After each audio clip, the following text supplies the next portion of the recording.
Hello friends, welcome to my YouTube channel. मैं महजिबा खान और आप देख रहे हैं स्टडी स्पार्क्स। तो प्रीवियस क्लास में हमने कुछ लर्निंग डिसेबिलिटीज़ यानी कि अधिगम अक्षमता के बारे में पढ़ा था। आज हम स्टार्ट करने वाले हैं, जो हमारा टॉपिक है वो है समावेशी शिक्षा। ठीक है, समावेशी शिक्षा के अंतर्गत ही आपका समावेशी शिक्षण आ जाता है, समावेशी शिक्षक भी आ जाता है। मतलब समावेशी शिक्षा, समावेशी शिक्षण एंड समावेशी शिक्षक कौन होते हैं, आज की इस क्लास में हम इसके बारे में जानेंगे।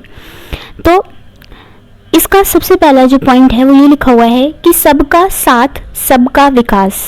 समावेशी, क्योंकि हम जानते हैं कि हर इंसान, हर बालक, हर बच्चा अलग अलग है, उसकी रुचि अलग है, उसकी सोचने की क्षमता अलग है, उसका आईक्यू लेवल अलग है।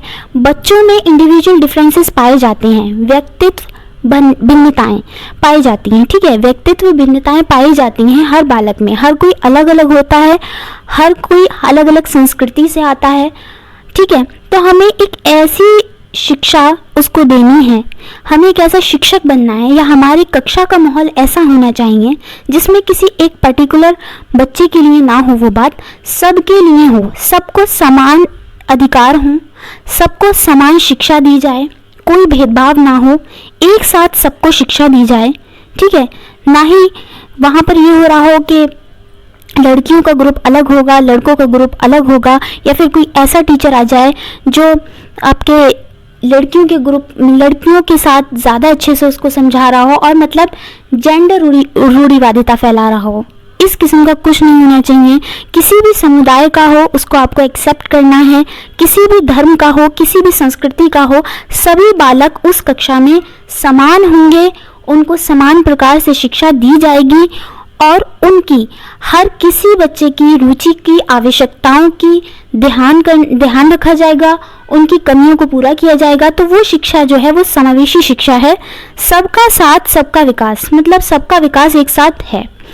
सामान्य विद्यालय में सामान्य कक्षा के अंतर्गत विशिष्ट शिक्षण विधियां, शिक्षण सूत्र, शिक्षण सहायक सामग्री के माध्यम से विशेष परिवेश का निर्माण करके पूरी कक्षा को एक यूनिट मान करके विशेष उपलब्धि के साथ जो शिक्षण कार्य संपन्न हो उसको समावेशी शिक्षा या शिक्षण कहते हैं। ठीक है, समावेशी शिक्षा उसको अंतर्गत होंगी और जो टीचर ये काम करेगा वही समावेशी शिक्षक कहलाएगा, जिसके लिए प्रत्येक बालक समान होगा, प्रत्येक बालक या बालिका, क्योंकि हम जेंडर रूढ़िवादिता को ख़त्म करना चाहते हैं, इसलिए कोई भी बालक या बालिका सब उसके लिए समान होंगे, चाहे वो किसी भी जाति का हो, किसी भी समुदाय का हो, किसी भी धर्म का हो, किसी भी संस्कृति से आया हो, किसी भी भाषा को बोलता हो, उसकी भावनाओं को, उसकी लैंग्वेज को, हर चीज़ को, उसकी रुचियों को, उसकी आवश्यकताओं को उस कक्षा में सम्मान मिलना चाहिए।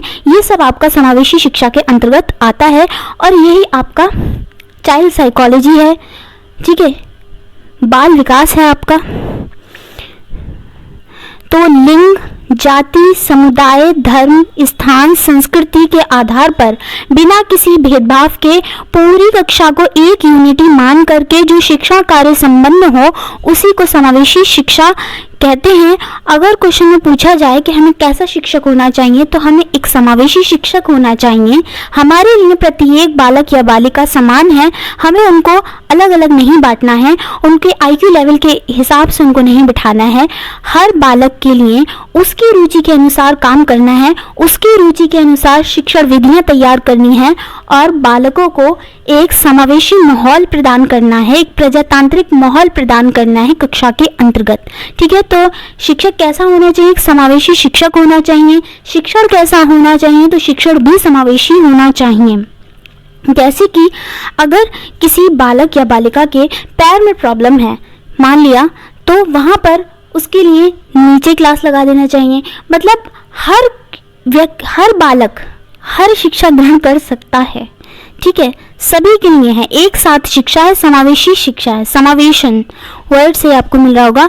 तो यहाँ पर क्या क्या पढ़ा था हमने कि सबका साथ सबका विकास, सामान्य विद्यालय में, सामान्य कक्षा में, नॉर्मल कक्षाओं में ही अंतर्गत विशिष्ट शिक्षण सामग्रियाँ, सारी चीज़ें वो उपलब्ध होनी चाहिए बच्चों की आवश्यकताओं के अनुसार, और ऐसी शिक्षा समावेशी शिक्षा कहलाती है। बहुत ही आसान सी बात है, आप समझ गए होंगे कि किसी के साथ भी कोई भेदभाव नहीं करना है। ऐसा नहीं है कि कुछ ही बच्चों को वहाँ पर इम्पोर्टेंस दी जा रही है और जो पढ़ने में थोड़ा सा, क्योंकि सबका आईक्यू लेवल अलग अलग होता है, तो ऐसा नहीं है कि उनको ध्यान न दिया जाए, उनकी आवश्यकताओं के अनुसार उनको ध्यान दिया जाए। हर बच्चे का पूरा पूरा ध्यान रखना है, समान अधिकार देना है, कोई भेदभाव नहीं करना है उनके धर्म के आधार पर, उनके लिंग के आधार पर कि वो लड़का है या लड़की हैं, जाति के आधार पर, समुदाय के आधार पर, संस्कृति के आधार पर, उनकी भाषा के आधार पर किसी भी किस्म का भेदभाव नहीं होना चाहिए। सबको एक साथ, एक यूनिटी, एक इकाई मान करके उनको शिक्षा दी जानी है। वही शिक्षा हमारी समावेशी शिक्षा है और ऐसा शिक्षक हमारा समावेशी शिक्षक है। अब आ जाता है एनसीईआरटी 2005, बहुत इंपॉर्टेंट टॉपिक रहा है, हमेशा से क्वेश्चन बनते चले आ रहे हैं इस पर। राष्ट्रीय पाठ्यचर्या रूपरेखा या प्रारूप, ठीक है। भाषा की पाठ्य पुस्तक को छात्र के दैनिक जीवन से जोड़कर पढ़ाने पर जोर देता है कौन? एनसीईआरटी 2005 यानी कि नेशनल करिकुलम फ्रेमवर्क 2005। ये क्या करता है कि भाषा की पाठ्य पुस्तक को छात्र के दैनिक जीवन से, अब ये जो दैनिक जीवन है इससे जोड़ करके पढ़ाने पर ये बल क्यों देता है? क्योंकि अगर बच्चे अपने दैनिक जीवन की चीज़ों के साथ जोड़ करके पढ़ाई को पढ़ेंगे तो उनको ज़्यादा इंटरेस्ट आएगा, क्योंकि उसको उनमें नॉलेज होगी, वो पहले से उसके बारे में थोड़ा बहुत जानते होंगे तो उनको इंटरेस्ट आएगा। इसीलिए बच्चे के लिए पाठ्य पुस्तक को ऐसा होना चाहिए, ठीक है, टेक्स्ट बुक को ऐसा होना चाहिए कि वो दैनिक जीवन के साथ जोड़ करके पढ़ाई पर जोर देने पर बल देता है। कौन? एनसीईआरटी 2005 में ये बात कही गई है। बाल केंद्रित, ठीक है, बाल केंद्रित शिक्षण पर जोर देता है, ये जोर देता है। बाल केंद्रित शिक्षण क्या होता है? जिसमें बालक की आवश्यकताओं के अनुसार शिक्षा दी जाए, बालक की कमियों को देखा जाए, उनको परखा जाए, उनको समझ करके उनकी जो प्रॉब्लम्स हैं उनका निदान किया जाए, उनका उपचार किया जाए। बालक के क्या क्या इंटरेस्ट हैं, बालक कहाँ पर कमज़ोर है, अगर वो प्रतिभाशाली है तो उसको एक्स्ट्रा क्रिएटिविटी दी जाए करने के लिए, अगर वो सृजनात्मक है तो बालक की हर एक चीज़ पर, ना केवल उसके सांवेगिक, उसके शारीरिक, मानसिक हर स्तर का ध्यान रखते हुए उसको शिक्षा दी जाए, उसके इमोशंस का ध्यान रखते हुए उसके साथ भेदभाव नहीं किया जाए, उसको समावेशी शिक्षा दिया जाए। समावेशी शिक्षा भी बाल केंद्रित शिक्षा के अंतर्गत ही आ रही है। तो बाल केंद्रित शिक्षा में क्या है? बालक केंद्र है, यानी कि बालक की नीड्स के अकॉर्डिंग शिक्षा जो दी जाएगी वो बाल केंद्रित शिक्षा है। और ये शिक्षक केंद्रित शिक्षा में जो होता है शिक्षक केंद्र होता है, लेकिन शिक्षक क्या होता है? केंद्र नहीं है। हमें हमेशा बालक के अनुसार उसको शिक्षा देनी है, बाल केंद्रित शिक्षा देनी है बिना किसी भेदभाव के। नैतिक मूल्य व लोकतांत्रिक मूल्य के विकास पर जोर देता है। लोकतांत्रिक मूल्य, प्रजातांत्रिक मूल्य भी आ सकता है। लोकतांत्रिक मूल्य, नैतिक मूल्य क्या है? नैतिक विकास होना चाहिए बच्चे का। लोकतांत्रिक मूल्य क्या है? प्रजातांत्रिक मूल्य। ये सब पर भी जोर देता है। कौन देता है? तो एनसीईआरटी 2005 देता है और बात भी ठीक है। शिक्षण में लचीलेपन पर जोर देता है, ठीक है। शिक्षण में क्या देता है? लचीलेपन पर जोर देता है। ये नहीं है कि बच्चे को नहीं आया समझ में तो उसको बताया नहीं, 2 बार बताऊंगा इसके बाद नहीं बताऊंगा, ये कोई बात नहीं होती है। लचीलापन होना चाहिए। सारे बच्चे अलग अलग होते हैं। मैंने बताया आपको कि इंडिविजुअल डिफरेंसेस पाए जाते हैं। हर बालक एक जैसा नहीं, हर बालिका एक जैसे नहीं हो सकते। तो शिक्षण में क्या होना चाहिए? लचीलापन होना चाहिए। बहुत ज़्यादा कठोर स्ट्रिक्ट टीचर नहीं होना चाहिए। आपको स्ट्रिक्ट तरीके से पढ़ाई नहीं करवानी चाहिए कि रटवा रहे हैं बच्चों को, कंठस्थ करवा रहे हैं, ऐसा नहीं होना चाहिए। बच्चे को उनकी आवश्यकता के अनुसार नरमी के साथ अच्छे तरीके से पढ़ाना चाहिए ताकि उसको पढ़ाई में इंटरेस्ट आए। उसकी दैनिक जीवन से जोड़ करके पढ़ाई को करवाने पर बल देता है एनसीईआरटी 2005। प्रजातांत्रिक माहौल होना चाहिए कक्षा का, लोकतांत्रिक माहौल होना चाहिए। लोकतंत्र में क्या होता है? सबको अधिकार है बोलने का। बच्चे को अपने विचार प्रस्तुत करने के मौके देने चाहिए, बच्चों को वाद विवाद के अवसर देने चाहिए ताकि बच्चों की थिंकिंग के बारे में पता चले, ताकि बच्चे जो होने सक्रिय होने चाहिए। बाल शिक्षण में बालक केंद्रित जो शिक्षा है, जिसमें बालक केंद्र होता है, उसमें बच्चा सबसे ज़्यादा क्रिएटिव होना चाहिए। बच्चा जो होना चाहिए वो एक्टिव होना चाहिए, सक्रिय होना चाहिए। बच्चे को अपनी भाव जो है वो प्रकट करने के मौके देने चाहिए, बच्चे को बोलने के अवसर देने चाहिए, बच्चे का सामाजिकरण होना चाहिए। तो बच्चे से रिलेटेड जितनी भी चीज़ें आ जाती हैं जिसमें बच्चा सक्रिय है, जिसमें एक्टिव है, वो सब आपका बाल केंद्रित शिक्षा के अंतर्गत आ जाता है।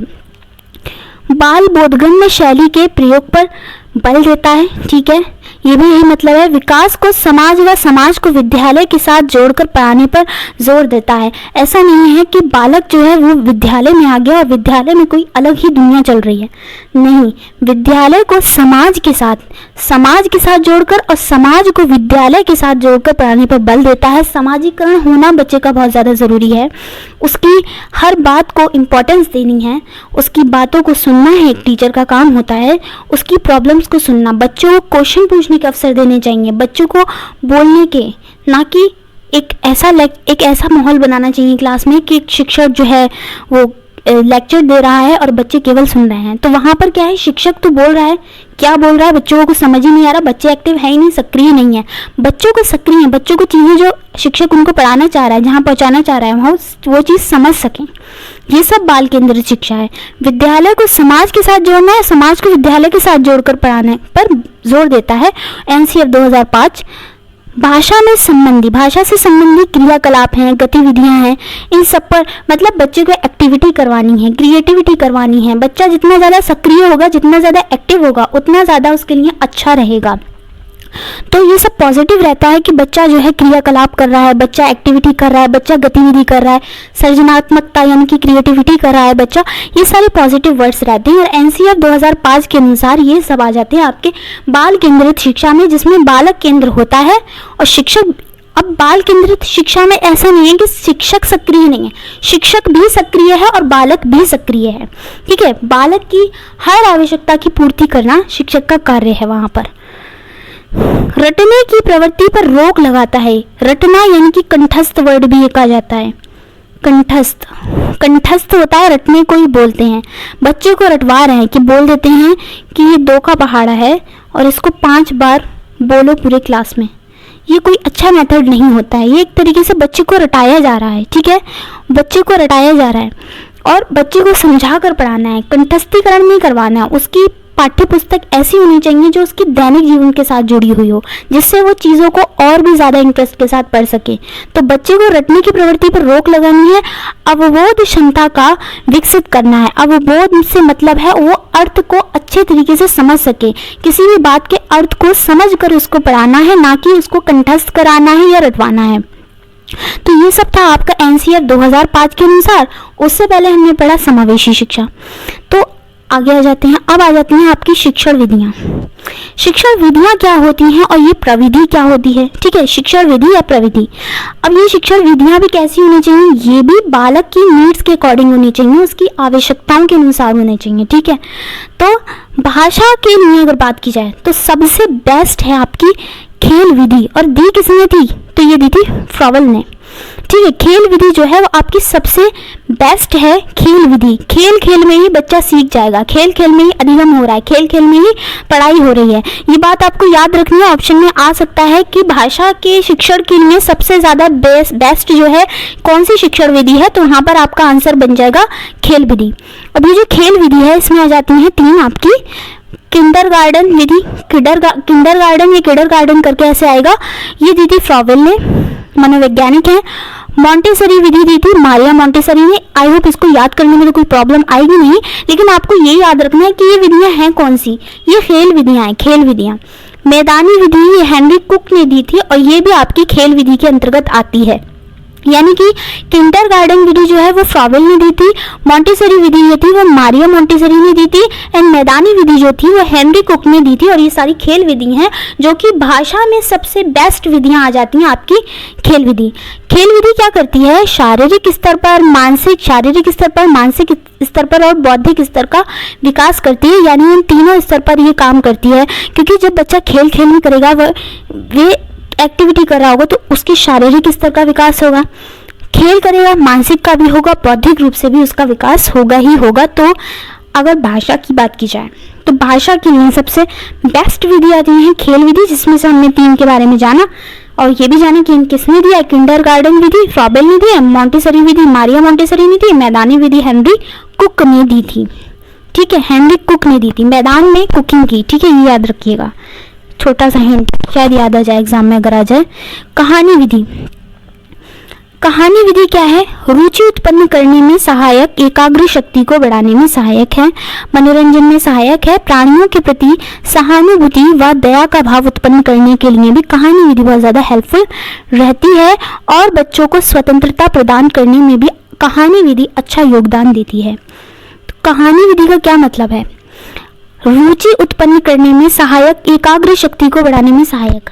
कहानी विधि, अब बच्चा कोई कहानी बोल रहा है या टीचर कोई कहानी पढ़ रहा है, देखो सबसे पहले तो बच्चे को, मान लिया सबसे पहले टीचर सक्रिय है, बच्चे ध्यान से उसकी कहानी को सुन रहे हैं, तो बच्चे की क्या हो रहा है? सोचने की क्षमता है, एक इमेजिनेशन पावर जो है बिल्ड हो रही है, उसके अंदर विकसित हो रही है। इमेजिनेशन कर रहा है कि आप वहाँ पर पेड़ था, जंगल में ये था वो था, तो इस तरीके से उसको उसमें रुचि उत्पन्न हो रही है। साथ में उसकी जो मनोरंजन था, वो मनोरंजन तो साथ में कर ही रहा था, और उसकी जो है वहाँ पर इमेजिनेशन भी वो कर रहा है, ठीक है, तो वहाँ पर वो सक्रिय है। और अगर वो खुद से कहानी बता रहा है, ठीक है, कहानी खुद से बता रहा है, तो देखो उसकी क्या हो रही है, उसकी कितनी ज़्यादा वो वहाँ पर सोच विचार की क्षमता उसके अंदर उत्पन्न हो रही है।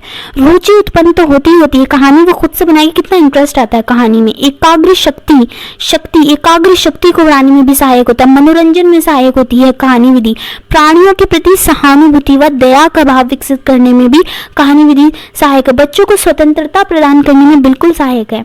योजना विधि इंपॉर्टेंट टॉपिक रहता है, योजना विधि हमेशा, जो कि देखो इसके जनक कौन थे? योजना विधि के जॉन डीवी थे, और इनके जो शिष्य थे किलपैट्रिक, इन्होंने योजना विधि का विकास किया था।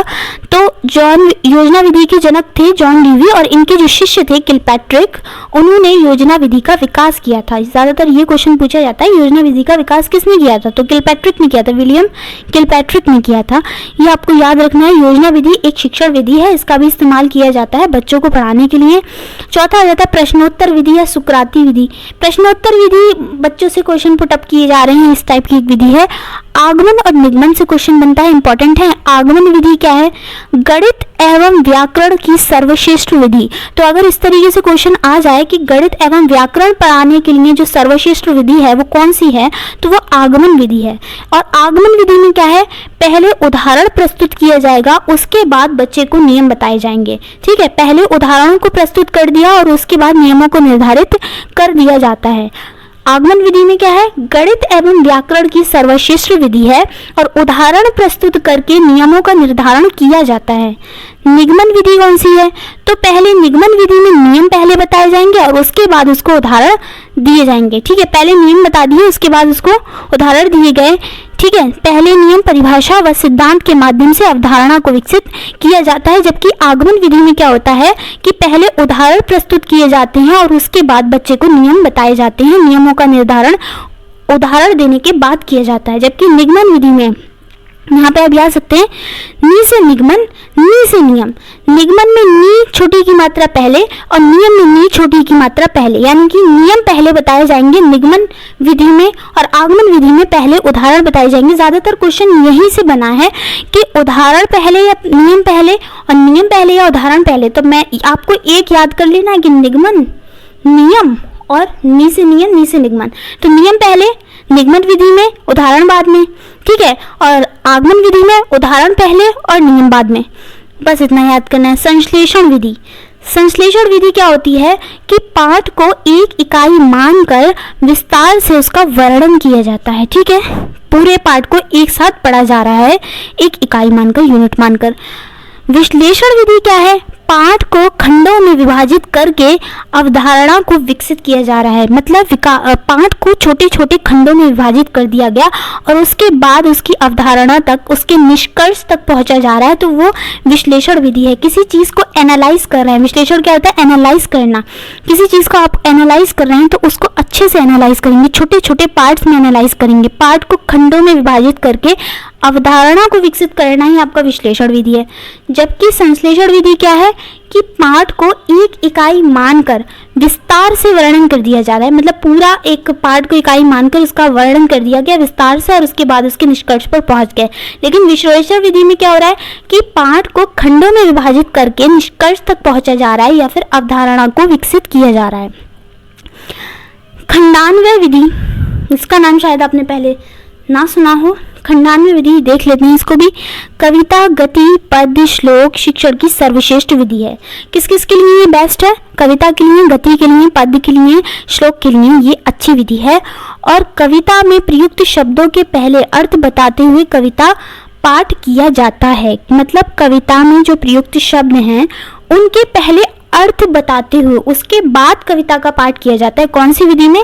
खंडान्वय विधि में। ठीक है, पहले जो शब्द आए कविता में उनका अर्थ बता दिया, ठीक है, उसके बाद कविता का पाठ किया। अब आ गया दंडान्वय विधि। दंडान्वय विधि कौन सी है? दंड का अर्थ होता है वाक्य यहाँ पर, ठीक है। दंडान्वय विधि कविता, गति, पद्य, श्लोक ये भी शिक्षण की इन सबकी बेस्ट विधि है। लेकिन कविता की पूरी पंक्ति का अर्थ बताते हुए कविता का पाठ करना, उसमें क्या किया जा रहा था कि पहले जो वर्ड्स आए कविता में उनका अर्थ पहले बता दिया और उसके बाद कविता का पाठ कर लिया खंडान्वय विधि में। जबकि दंडान्वय विधि में क्या किया जा रहा है? कविता की पूरी पंक्ति का अर्थ बताते हुए, पूरी पंक्ति को पढ़ा उसका साथ ही साथ अर्थ बताते हुए चल रहा है और उसका पाठ किया जा रहा है। तो ये किसके लिए इंपॉर्टेंट है? खंडान्वय और दंडान्वय विधि कविता के लिए, गति के लिए, गति भी प्रदान करते हैं, पद्य के लिए, श्लोक के लिए शिक्षण की सर्वश्रेष्ठ विधियों में से एक है। और दंड का अर्थ यहाँ पर वाक्य से है, ठीक है। प्रत्यक्ष विधि, ये प्रत्यक्ष विधि क्या है? प्रत्यक्ष विधि इसमें क्या होता है कि पाठ्य पुस्तक के माध्यम से पढ़ाया जाता है। प्रत्यक्ष विधि में पाठ्य पुस्तक के माध्यम से पढ़ाया जाता है। प्रत्यक्ष मतलब वो चीज़ जो हमारे सामने हो, ठीक है। ये इस तरीके आ चुका है। ये जब हम पढ़ रहे थे जीन पियाजे के 4 स्टेजेस जो उन्होंने दी थी डेवलपमेंट की, विकास की, उसमें हमने पढ़ा था प्रत्यक्ष वर्ड आया था और अप्रत्यक्ष भी आया था। तो मैंने आपको बताया होगा कि प्रत्यक्ष जो चीज़ें हमारे सामने मौजूद हो उससे सीखते हैं, अप्रत्यक्ष जब चीज़ें एब्स्ट्रैक्ट हो जाती हैं जो हमारे सामने भी मौजूद नहीं है उनसे सीखते हैं। तो यहाँ पर प्रत्यक्ष की बात की जा रही है और इसमें क्या आ रहा है? आपका टेक्स्ट बुक यानी कि पाठ्य पुस्तक आ रही है। पाठ्य पुस्तक के माध्यम से पढ़ाया जाता है। 12 आ जाती है आपकी गोपाल कृष्ण भंडाकार विधि। गोपाल कृष्ण भंडाकार विधि व्याकरण की शिक्षा गद्य पाठ के माध्यम से दी जाती है। व्याकरण की शिक्षा किसके माध्यम से जाती है? गद्य के पाठ के माध्यम से दी जाती है। अनुवाद विधि किसी एक भाषा का किसी अन्य भाषा में रूपांतरण होता है। अनुवाद का अर्थ ही एक्चुअली ये होता है, अनुवाद करना किसी चीज़ का, संस्कृत का हिंदी में अनुवाद करना, इंग्लिश का हिंदी में अनुवाद करना, हिंदी का इंग्लिश में अनुवाद करना, किसी एक भाषा का किसी अन्य भाषा में रूपांतरण होना। किसी एक लैंग्वेज का दूसरी लैंग्वेज में जब रूपांतरण हो रहा है तो वो चीज़ आपकी अनुवाद विधि के अंतर्गत आएगा। और अनुवाद विधि क्या है? एक प्रकार की शिक्षण विधि है, ठीक है। व्याख्यान विधि बहुत पुरानी विधि है और ये बड़ी शिक्षक केंद्रित विधि थी। मतलब शिक्षक खड़ा हुआ बैठा हुआ जैसा भी है वो व्याख्या कर रहा है और उपदेश दे रहा है बच्चों को। बच्चा सक्रिय है या नहीं है, उसकी बात को सुन रहा है नहीं है, उसको बस व्याख्या करनी है। तो ये शिक्षक केंद्रित विधि है। इसमें शिक्षक जो है वो सक्रिय रहता है लेकिन इसमें बालक या बालिका सक्रिय नहीं रहते हैं। व्याख्यान विधि, इसको प्रवचन विधि भी बोलते हैं, ये भी आपको याद रखना है। व्याख्यान विधि को प्रवचन विधि भी बोलते हैं और उपदेश विधि भी बोलते हैं। तो उपदेश विधि कोई अच्छा वर्ड, अच्छा साउंड नहीं कर रहा है, बच्चे को उपदेश दिया जा रहा है, ठीक है। अभिनय, अच्छी विधि लग रही है।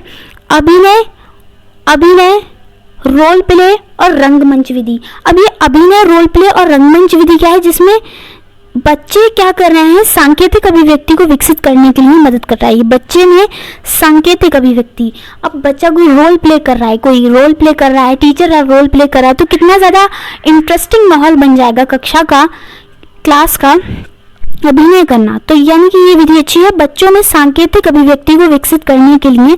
अभिनय विधि, रोल प्ले, अभिनय से भी वही मतलब निकल रहा है, अभिनय करना, रंगमंच विधि। तो इस तरीके से कोई भी नाम आ जाएगा तो वो अच्छे पॉजिटिव वर्ड रहेगा आपका। व्याख्यान विधि एक पुरानी विधि है। उसके बाद आ जाता है वाचन, जिसके बारे में हम नेक्स्ट वीडियो में डिस्कशन करेंगे।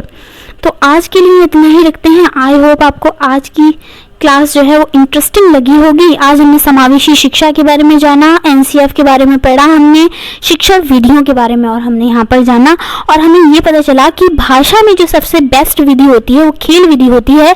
और खेल विधि के अंतर्गत कौन कौन आ गया? किंडरगार्टन विधि, मॉन्टेसरी विधि, मैदानी विधि। मैदान में कुक किया, ठीक है, भाषा ने मैदान में किया। ठीक है, खेल विधि क्या है, किंडर खेल विधि किसने दी, फ्रॉबेल ने दी है। और मॉन्टेसरी विधि के बारे में तो कोई कंफ्यूजन होनी नहीं सही है, क्योंकि मारिया मॉन्टेसरी ने दी है, नाम में ही उनके मॉन्टेसरी आ रहा है। ठीक है, खेल विधि शारीरिक स्तर, मानसिक स्तर, बौद्धिक स्तर, इन सब का विकास कर रही थी।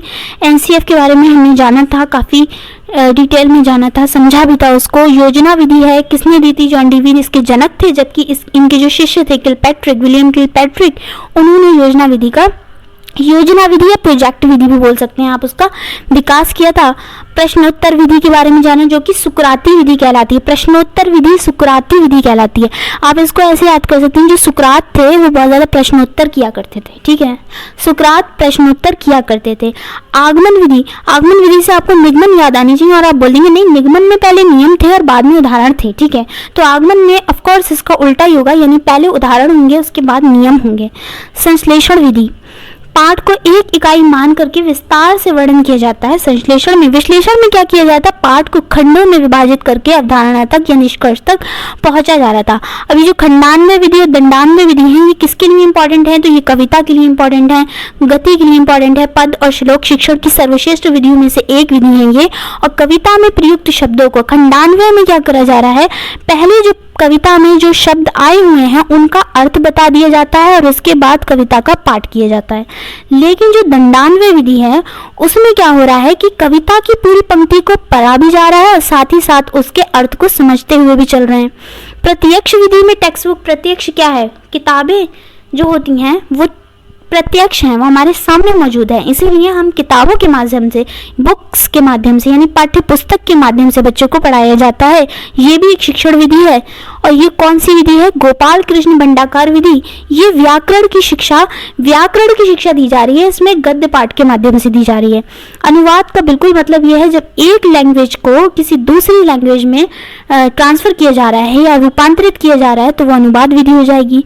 व्याख्यान विधि कैसी, शिक्षक केंद्र के व्याख्यान विधि के नाम याद रखना है। प्रवचन विधि भी बोलते हैं इसको, उपदेश विधि भी बोलते हैं।